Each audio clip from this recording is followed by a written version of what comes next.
आता बसून घ्या.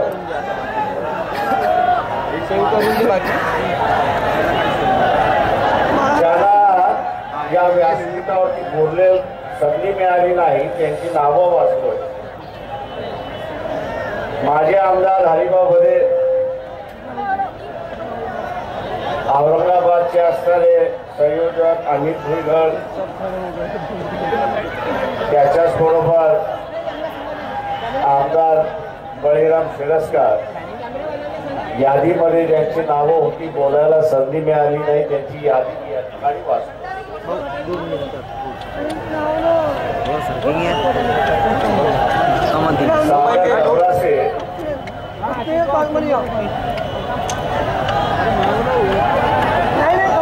आणि त्यांच्याबरोबर रवी शेंडे, निलेश गावळे, एमआयएमचे असणारे जिल्हा अध्यक्ष फैजलजी, त्याच्याच बरोबर नौशादजी आणि वर्माला उके यांनी असणारी जी सभा आजची अतिशय परिश्रमाने सक्सेस केली, या टीमला आपण सगळ्यांनी टाळ्यांनी स्वागत करावं असं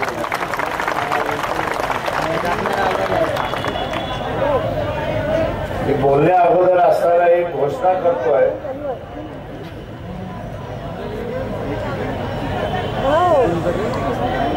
अवेदेन ओएसी हे असणारे येणार होते, निघाले होते, आजारी पडले म्हणून असताना आले नाहीत अशी असणारी परिस्थिती.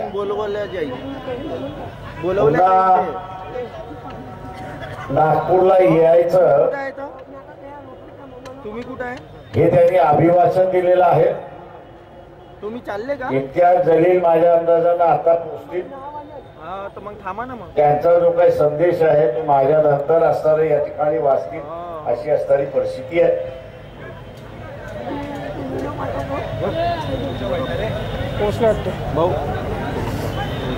त्यामुळे गैरसमज हा आजपासून पसरायला सुरुवात होईल म्हणून मी स्वतः असणारा हा खुलासा त्या ठिकाणी केलेला आहे.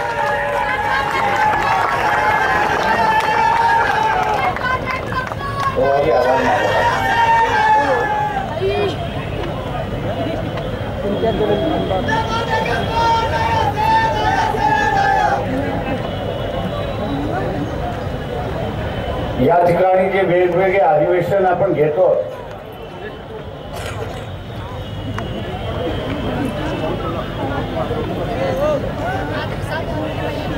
या अधिवेशनामधला असणारा एक एक विषय आपण असणारा घेतो. नागपूरच्या अधिवेशनातला असणारा विषय की या देशातली अर्थव्यवस्था याचा असणारा एक आराखडा बाबासाहेबांनी स्टेट्स अँड मायनॉरिटीज मध्ये त्या ठिकाणी मांडला.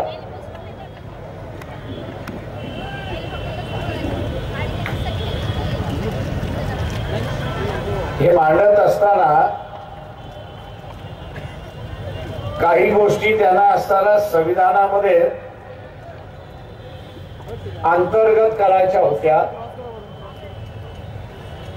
त्याला करता आलं नाही, होऊ शकलं नाही.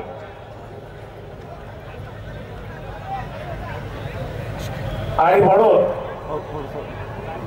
जगामधल्या असणाऱ्या अनेक संकट त्या ठिकाणी उभे राहिले अशी परिस्थिती. आपल्याला एवढंच माहिती आहे की बाबासाहेब असं म्हणाले होते की यापुढे तलवार चालणार नाही पण पेन चालेल.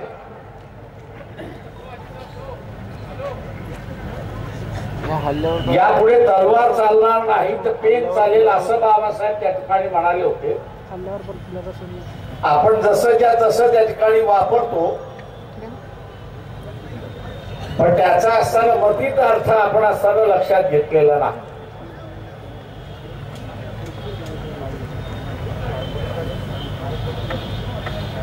तलवार म्हटली म्हणजे युद्ध, आणि युद्ध म्हटलं की कोणाला तरी जिंकणं अशी असणारी परिस्थिती आहे. जिंकलं की त्याच्यावरती राज्य होतं आपलं, ते आपल्या आधिपत्याखाली येतं, आणि मग असं म्हणतो की अमुक देशावरती अमुक यांनी राज्य केलं असं आपण त्या ठिकाणी. बाबासाहेबांना जे असताना सुतोवाच करायचा होता तो हा यापुढे तलवारीचं युद्ध होणार नाही, पेनाचं युद्ध होईल. याचाच अर्थ की जो कोणी सक्षम आहे, जो कोणी सक्षम आहे, हा सक्षम माणूस उद्याचं राज्य करू शकतो हे आपण लक्षात घ्या. आणि उद्याचा सक्षम माणूस करायचा असेल आणि इतर देशांवरती राज्य करायचं असेल तर त्याची अर्थव्यवस्था ही आपल्या ताब्यामध्ये आली पाहिजे. साधा हिशेब आहे, साधा हिशेब आहे की सावकाराकडून आपण एकदा पैसे घेतले, व्याज देता आलं नाही की आपलं कुटुंब आणि आपण त्या सावकाराच्या आधिपत्याखाली जातो हे आपण लक्षात घ्या. सावकाराच्या आधिपत्याखाली जातो. तशाच पद्धतीने बाबासाहेबांनी म्हटलं होतं की दुसऱ्या देशाची आर्थिक व्यवस्था ही जर ताब्यात घेतली तर त्या देशाला सुद्धा नमवता येतं, तुम्हाला राज्य करण्याची गरज नाही अशी असणारी परिस्थिती.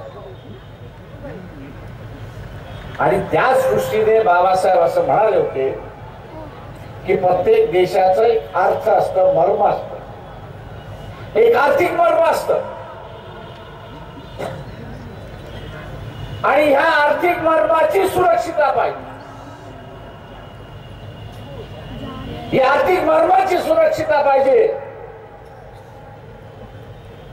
आणि आर्थिक सुरक्षिताची आर्थिक सुरक्षितेची म्हणजे मर्माची सुरक्षितता असेल तर त्या देशाचं सार्वभौम हे कायम राहतं हे आपण लक्षात. उर्जित पटेलचं उदाहरण, ही जी काही देशाची घटना बाबासाहेबांनी निर्माण केली, मी नेहमी असं म्हणत असतो की प्रत्येकाला वाटतं की मी स्वायत्त आहे, प्रत्येकाला असं वाटतं की मी त्याचा मालक आहे. पण तो ज्यावेळेस अंमलबजावणी करायला जातो त्यावेळेस त्याच्या लक्षात येतं की माझ्या तंगड तंगड घालून ठेवलेल्या की माझ्या तंगड तंगड घालून ठेवलेला आहे. मी स्वायत्त नाही तर मला दुसऱ्याची मर्जी सांभाळावी लागते किंवा त्याला विचारावं लागतं अशी असणारी परिस्थिती. साधी रिझर्व्ह बँक, त्या रिझर्व्ह बँकेचा गव्हर्नर सरकार नेमतो, पण त्या नेमलेल्या गव्हर्नरला सरकारला काढता येत नाही. गव्हर्नर हा या देशाच्या करन्सीचा मालक करून करन्सीचा मालक करून टाकला आणि बँका ज्या चालतात बँकांच्या ठेवीचा पुन्हा मालक करून ठेवला. बँकांच्या ठेवीचा सुद्धा मालक त्या ठिकाणी करून ठेवला. पंतप्रधानासारखा मालक, पंतप्रधान या देशाचा मी मालक याच्यासाठी म्हणतो की आपण असायला म्हणतो ते सर्वोच्च पद आहे म्हणून आपण असताना. पण त्यांनी सुद्धा त्या उर्जित पटेलला ज्यावेळेस सांगितलं की बा 3.5 लाख कोटी तू आम्हाला सरकारला दे, त्या उर्जित पटेल म्हटला मी तुला देऊ शकत नाही, मी देणार नाही म्हणून त्यांनी सांगितलं.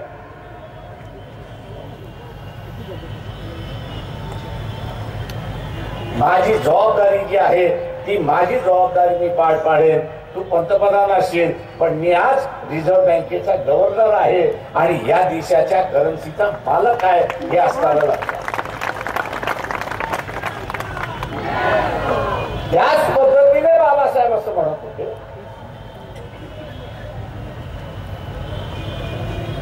अर्थव्यवस्थेतला प्रत्येक देशाचा मर्म असतो.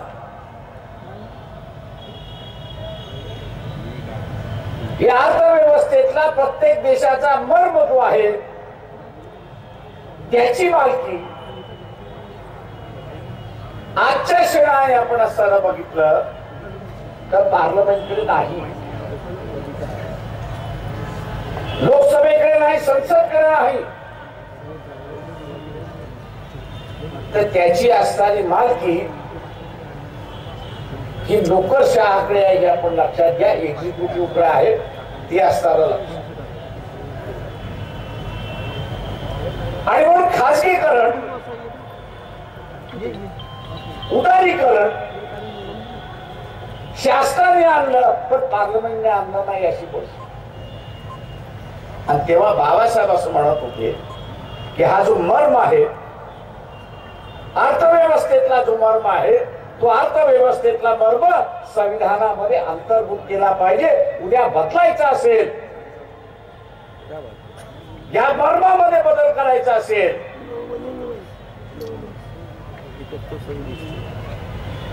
तर धर्म पार्लमेंटच बदलू शकते, नोकरशाही बदलू शकत नाही अशी असणारी विचारसरणी.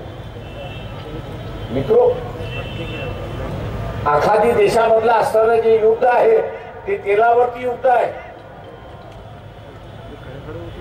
महाराष्ट्रामधला असणारा नक्षलवाद आहे, नक्षलवादाचा इलाका पण आहे, तोही खनिजाचा इलाका आहे. या सरकारला आणि मागच्याही सरकारला तो खनिज लुटायचा होता आणि म्हणून साल्वा जुजम सारख्या गैर सरकारी आर्मी उभ्या केल्या, आदिवासींच्या विरोधात उभ्या केल्या, पळायला लावलं कारण का खनिज लुटायची होती म्हणून. या लुटारू ह्या देशामध्ये होऊ, लुटारूच्या फौजा या देशामध्ये होऊ नये म्हणून बाबासाहेब म्हणत होते की हा जो मर्म आहे अर्थव्यवस्थेतला जो मर्म आहे तो संविधानाचा अंतर्गत भाग त्या ठिकाणी झाला नाही. हे दुर्दैव. आज आपण बघत असाल की इथे सगळ्याच गोष्टीमध्ये असताना खाजगीकरण चाललंय.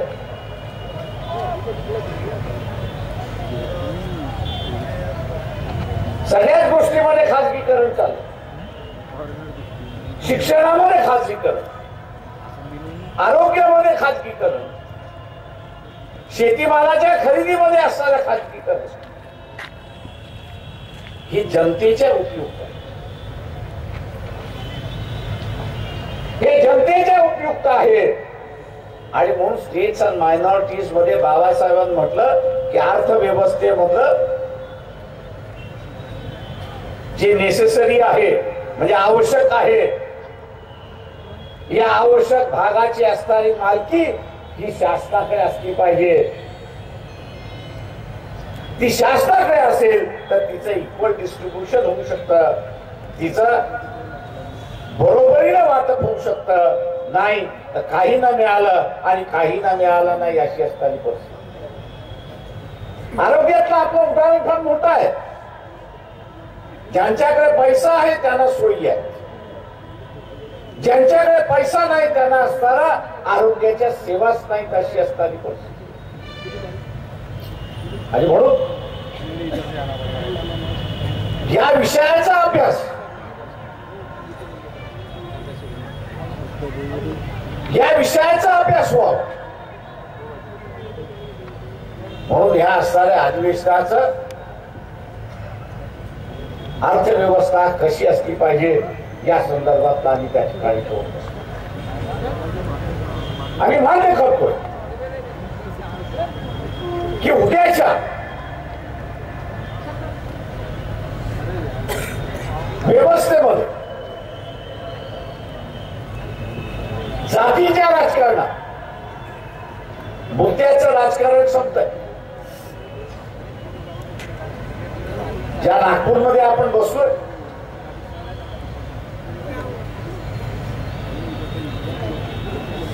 त्या नागपूरवाल्यांनी एक एक संस्था बुडवायच्या ठरवलेल्या आहेत.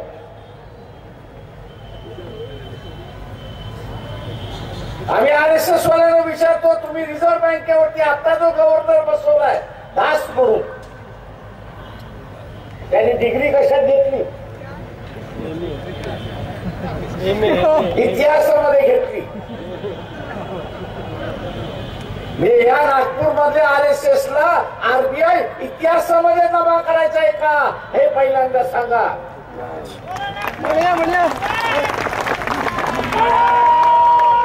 हे अर्थशास्त्रातल्या माणसाला बसवण्याच्या ऐवजी इतिहासातल्या माणसाला बसवलंय. म्हणजे तो आता RBI इतिहासामध्ये जमा करेल का हा मोठा प्रश्न उपस्थित राहिलेला.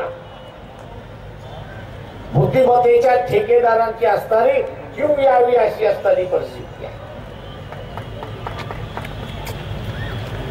हे जाणीवपूर्वक चाललंय हे आपण असताना लक्षात. या देशातला कायदा मानायचा ना, स्वतःला रजिस्ट्रेशन करून घ्यायचं नाही, या कायद्याला मान्य करायचं नाही, आणि जे कोणी विरोधात उभं राहील त्यांच्यावरती कांद्या पिकवत राहायचं असं असणार हे सरकार.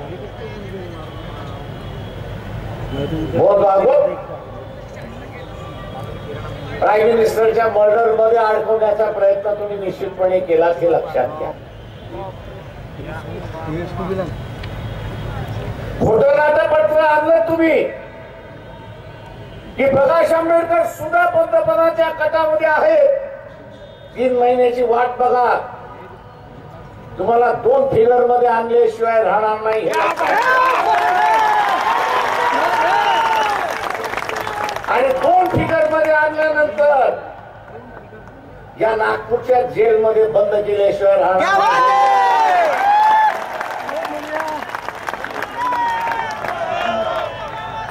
उंठाला कायद्यासमोर झुकवल्याशिवाय राहणार नाही हे लक्षात घ्या. नको पाहिजे होता तो खेळ तुम्ही सुरुवात केला.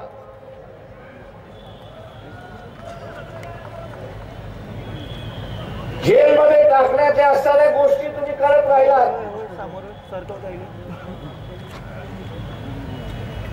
AK-47 स्वतःकडे ठेवण्यासाठी 12 वर्षाची सजा हे पहिल्यांदा लक्षात घ्या. दबराशेने नोटीस दिलेली आहे कोर्टाच्या मार्फत, पण इथल्या पोलीस कमिशनरलाही सांगतो, हे जे दुटप्पे वागणं चाललंय तुमचंही चालणार नाही. आमच्याकडे चाकू मिळाला की आम्हाला जेल, आणि मोहन भागवत AK-47 घेऊन फिरतोय, पूजा करतोय, साधा गुन्हाही नाही.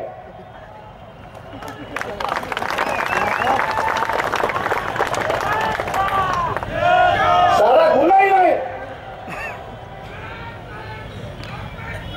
उद्या गुन्हा दाखल केला नाही तर सहआरोपी व्हाल हे सुद्धा लक्षात घ्या.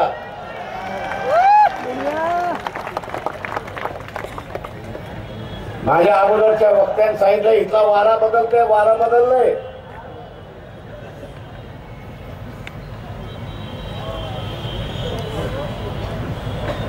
अजून CBIची असणारी एक साक्ष बाहेर पडलेली नाही, फार चर्चा झालेली नाही.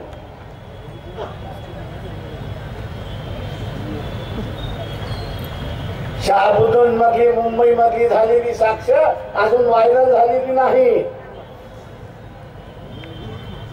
सीबीआयच्या असणाऱ्या एका अधिकाऱ्याने सांगितलं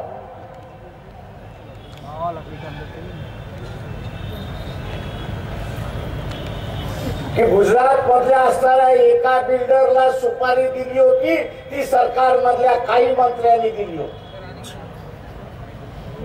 कोर्टाने विचारलं चौकशी केली का, ते म्हटले मला चौकशीतून काढून टाकण्यात आलेला आहे.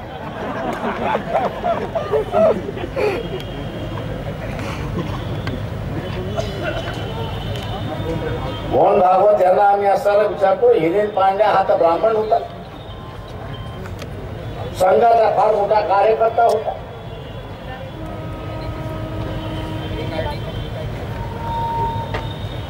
त्याच्या पृष्ठभागाला गोळी लागली, पण त्याचा असताना प्रेत गाडीमध्ये सापडलं, मारुतीमध्ये सापडलं. आता मारुतीमध्ये बसलेल्या माणसाला पृष्ठभागामध्ये गोळी घालायची असेल तर खाली पहिल्यांदा झोपलं पाहिजे,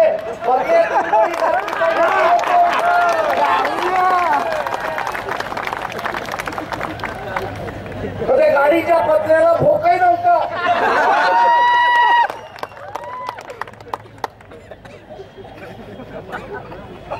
त्या सीटला गोळी लागलेली कुठे निशाणी नव्हती. मोहन भागवत, तुमच्या राज्यामध्ये ब्राह्मण जर असताना सुरक्षित नसेल तर आम्ही काय? एवढी तस्वीर घ्या मोहन भागवत, त्याला मारलं कुठे हे पहिल्यांदा सांगा, आणि त्याचं प्रेत गाडीत कसं आणलं हे सांगा. तुम्ही खेळ सुरुवात केलात तर त्याचा अंत मीच करणार आहे एवढं.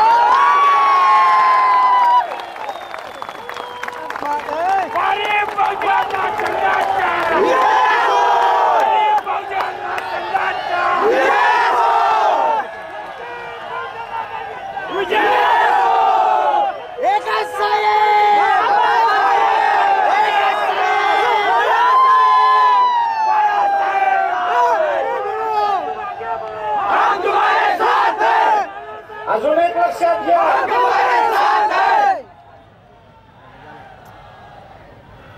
मुंबईतले 2 ब्लास्ट आहेत,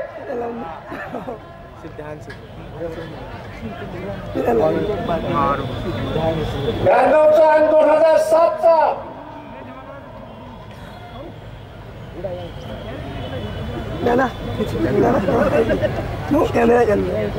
तुमची आता अंडी पिल्ली खोलायला मोकळे झालेले आहेत.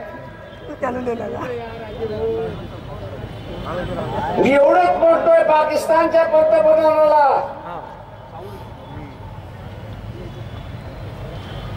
तुम्ही त्यांचं नाव घेतलंय की मुंबईच्या हल्ल्यामध्ये त्यांचा हात होता, पकडा त्यांना. आणि मग ते पोपटासारखे बोलतात की नाही बघा, की असणारे हेमंत करकरेला गोळ्या कोणी घातल्या त्या असताना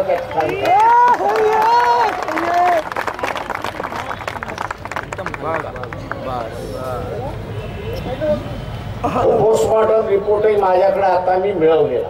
क्या बात आहे.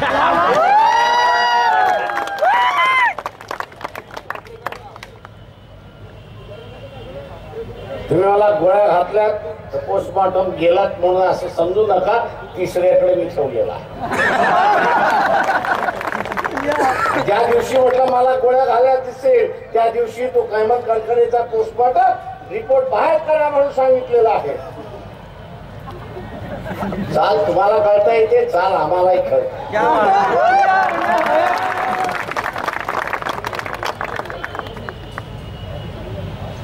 तुमचा असेल फार मोठं सैन्य, मी एकटाच आहे.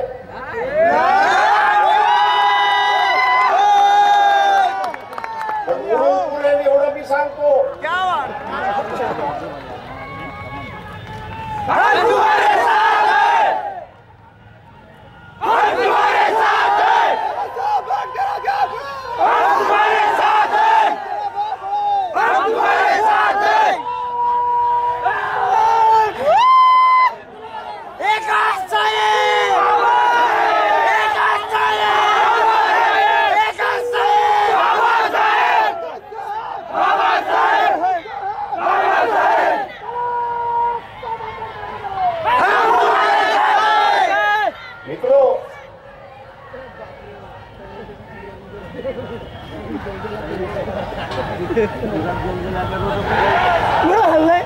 ही लढाई अजून संपलेली नाही. 3 राज्य जे हरले म्हणून ते हरले नाहीत. बरोबर सेटिंग. लोकसभेमध्ये हरवणं म्हणजे ते हरले.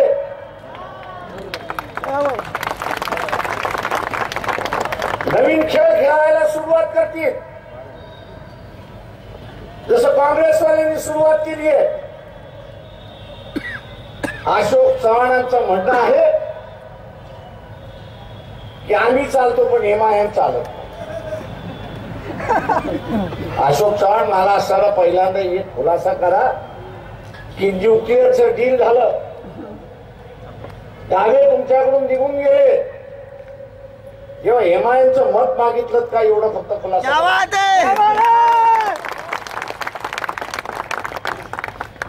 ते डील अमेरिकेबरोबर झालेलं वाचवण्यासाठी MIMचं मत मागितलं की नाही एवढा असताना खुलासा करा.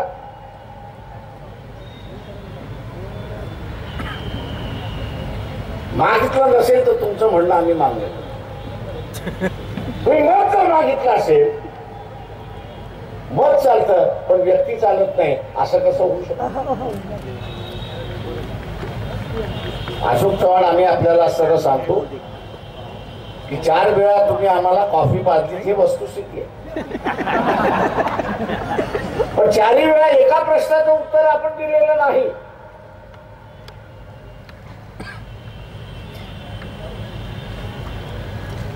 की वंचित बहुजन आघाडी बरोबर तुम्हाला असताना केंद्र नेतृत्वाने बोलण्याचा अधिकार दिला का, हा पहिल्यांदा खुलासा त्या ठिकाणी.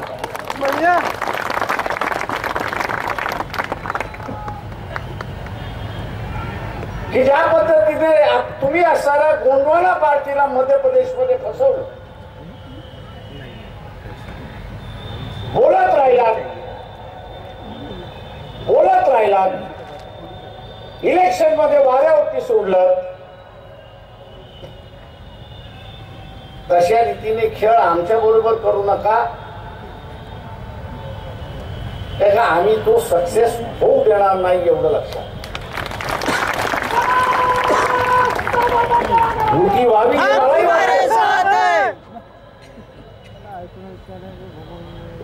पण ती पब्लिकली बोलून युती होत नाही ना. 4 वेळा बैठका झाल्या आम्ही बोललो नाही, पण ज्यावेळेस तुम्ही पब्लिकली बोलायला लागलात त्यावेळेस आम्हाला काय झालं ते सांगणं भाग आहे. तुमच्याकडे बोलण्याचा अधिकार आला नाही तर तुम्ही आमच्याबरोबर बोलणारच काय. आणि म्हणून त्यांना असताना म्हटलं की बा वरती तुमचं कोण असेल त्याला सांगा, मी त्याच्याकडे जाऊन बसायला तयार आहे आणि आमच्या मागण्या मागायला आम्ही तयार. 5 महिने झाले पण अजून हा निरोप आला नाही की काँग्रेसच्या कुठल्या केंद्रीय नेतृत्वाबरोबर बोलून या असणाऱ्या बोलणी संपतील. जाता जाता एवढंच सांगतो की काँग्रेस बरोबर युती व्हावी म्हणून MIMला सोडा, हे अजिबात होणार नाही.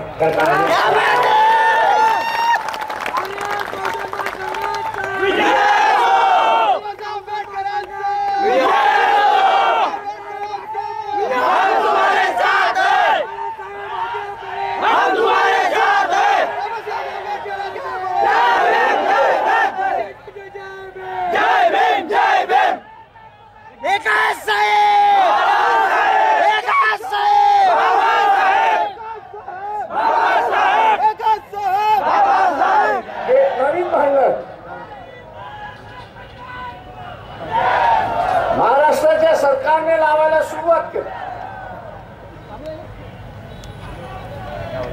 त्यांना असं वाटत होतं की हे भांडण जर महाराष्ट्रात लागलं तर गुजरातमध्ये पेटेल, राजस्थानमध्ये पेटेल, उत्तर भारताच्या राज्यामध्ये पेटेल. मराठा समाजाला त्यांनी असताना आरक्षण घोषित केलं. चांगली गोष्टी झाल्या असेल त्या ठिकाणी म्हणतो स्वागत करतोय.